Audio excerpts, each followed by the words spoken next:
Donc l'exposition Interférence, c'est une exposition qui présente un certain nombre d'œuvres d'artistes qui ont à voir avec la perception, avec les perceptions, qu'elles soient sonores ou visuelles. Et avec Bruno, on a, on a plutôt développé un travail qui est sur le transfert des fonctions perceptives.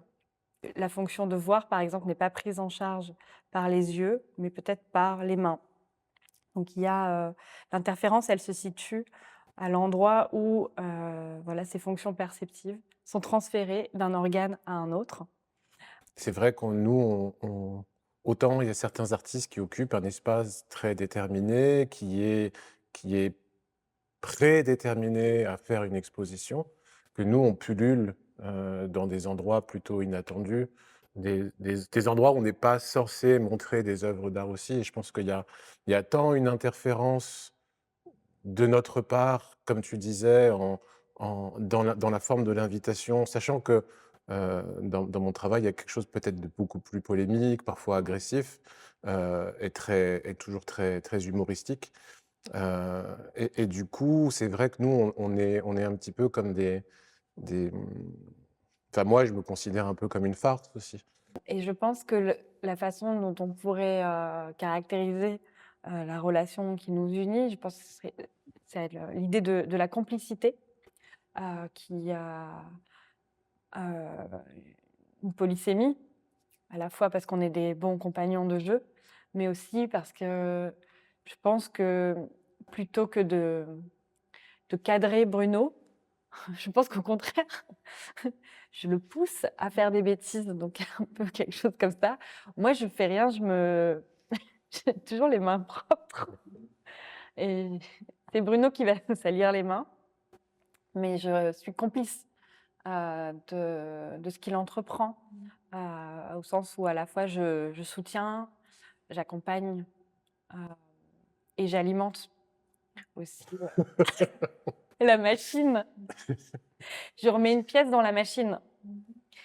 Bruno m'a parlé de ses expérimentations récentes avec l'armoise, donc le yomogi, qui est une plante médicinale très courante en Asie et au Japon en particulier, avec laquelle donc Bruno expérimentait pour avoir des rêves colorés que l'ordinaire. Mmh.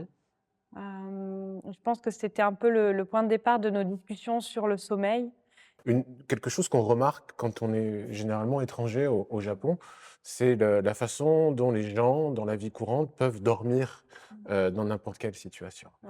Dans le train, dans le bus, dans le café. C'est vrai que il y a le dévoilement, c'est toi tu Mmh. l'exprimais comme ça, le dévoilement d'un aspect très intime, Mmh. de la vie, qui se fait, de manière avec beaucoup plus de vergogne, en France où c'est assez mal vu en fait de se reposer et il y a quelque chose qui est beaucoup plus accepté peut-être dans la culture japonaise que dans la culture française où quelqu'un qui va rentrer en somnolence va amener quelque chose peut-être de beaucoup moins respectable en fait. La- Voilà, le sommeil était tout de suite au centre de nos discussions. Une machine pour dormir, une machine dormante, quelque chose qui allait naître du sommeil. Et c'est un peu le pivot central de la proposition qu'on a faite pour l'exposition. Et là, ce lit, il est associé à une caisse en bois qui contient de l'argile voilà, pour destinée à être modelée. Et afin d'accéder à cette caisse en bois, à cette caisse remplie d'argile, il y a 2 trous qui sont pratiqués dans le matelas afin que les bras puissent se glisser et donc travailler à l'aveugle, heu, dans le sommeil, cette argile. C'est-à-dire que les bras sont plongés dans cette boîte où il y a de l'argile. Alors il y avait aussi une crème, il y avait d'autres choses, il y avait de la vaseline, il y avait une crème à base d'extrait d'armoise. Et c'est un travail à l'aveugle, mais c'est un travail négatif. C'est-à-dire que les bras sont plongés dans l'argile. Il y a vraiment cette posture de plonger dans l'argile. Mais il y a aussi effectivement une espèce de fuite de ces mains, effectivement, qui ont été retenues dans la chose.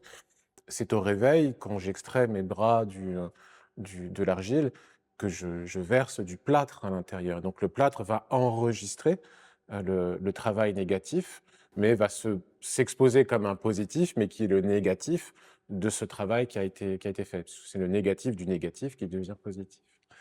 Donc il y a constamment un travail d'inversion, le haut devient le bas, l'intérieur devient l'extérieur. C'est vrai il y a une logique de cet objet qui rentre tout à fait dans le procédé d'inversion des valeurs, c'est-à-dire le travail qui devient sommeil, le jour qui devient la nuit. Là, il y a l'horizontal qui devient vertical, le devant qui devient le derrière, et en fait, comme tu disais, tu parlais de pivot, ça va ensuite se répercuter dans les autres propositions qui investissent l'espace, où on va alterner dans un jeu notamment de portes. Les espaces qu'on occupe sont des espaces où il y a des portes. L'espace où on trouve ce lit, la porte est ouverte, mais on va trouver 2 autres portes à l'intérieur. Et certaines portes sont visibles, certaines portes sont invisibles, certaines portes sont verrouillées, certaines portes sont déverrouillées, certaines portes peuvent être ouvertes, d'autres non. Et puis il y a des portes qui sont fermées, derrière lesquelles il y a des œuvres d'art auxquelles on n'a pas accès.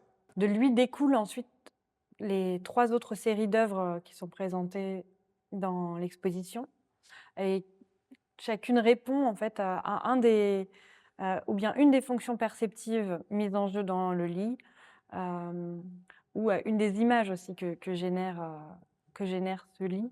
Donc il y a 2 gants, donc qui sont des sculptures qui peuvent gonfler dans l'eau. Donc c'est comme si les deux mains qui ont été plongées dans l'argile étaient ensuite parties se promener dans les espaces résiduels du bâtiment, dans les interstices entre les murs. Il y a aussi la série des lentilles de contact qui répondent à la fonction visuelle empêchée dans le lit machine. Et puis il y a la série de dessins qui peut-être font un écho à des rêves, en tout cas, ce sont des visions psychédéliques.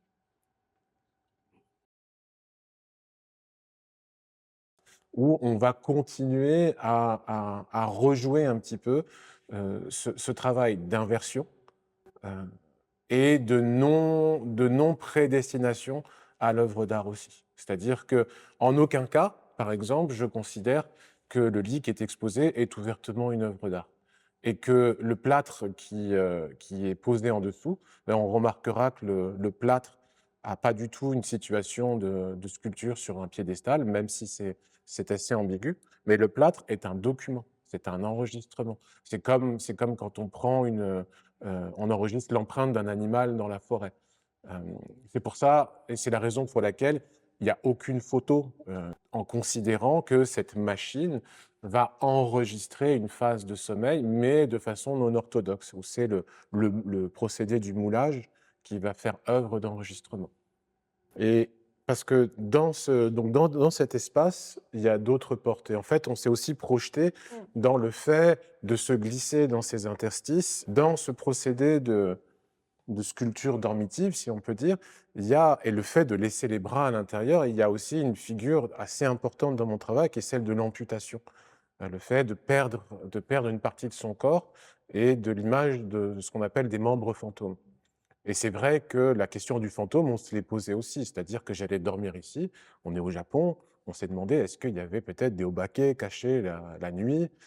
Effectivement, et c'est un peu dans ces espaces-là qu'on trouve généralement des obakés. Et du coup, on s'est aussi projeté dans cette espèce d'infiltration, en fait, comme s'il y avait une continuité de ces mains qui s'échappaient et qui allaient continuer à prendre une vie ailleurs. Et du coup, il y a plus que 3 propositions. En fait, il y a quasiment tous les interstices de l'espace qui sont occupés, mais de manière assez déceptive dans la mesure où parfois on n'y a pas accès. Il y a vraiment des objets auxquels personne n'a accès. On pourra les voir peut-être au moment de la démolition de l'exposition. Il y a le fait de laisser au public l'opportunité d'être confronté par rapport à des objets. Je suis devant une œuvre d'art, je suis devant quelque chose que je dois respecter, qui implique mon silence et mon respect. Là, c'est tout autre chose, c'est une relation différente qui est demandée au public et même la relation à l'architecture.